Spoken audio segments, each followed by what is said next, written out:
Guys, আমরা already চলে যাচ্ছি হাসপাতালের উদ্দেশ্যে। বের হয়ে গিয়েছি। স্বচ্ছ বুড়ি আর সুভা বুড়ি দেখেন হেঁটে হেঁটে যাচ্ছে। সো স্বচ্ছ প্রায় হাঁটতেই পারছিল না। আমার বাবাটা অনেক অনেক অসুস্থ। গাইস, তোমরা সবাই দোয়া করবে আমার বাবাটা যাতে সুস্থ হয়ে যায়।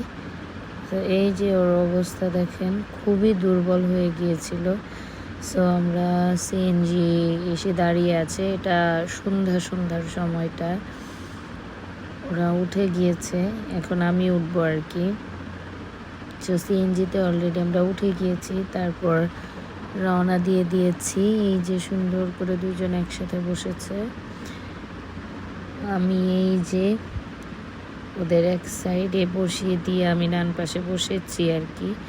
উনি মাঝখানে বসে শুধু পাকা পাকা কথা বলতেছিল।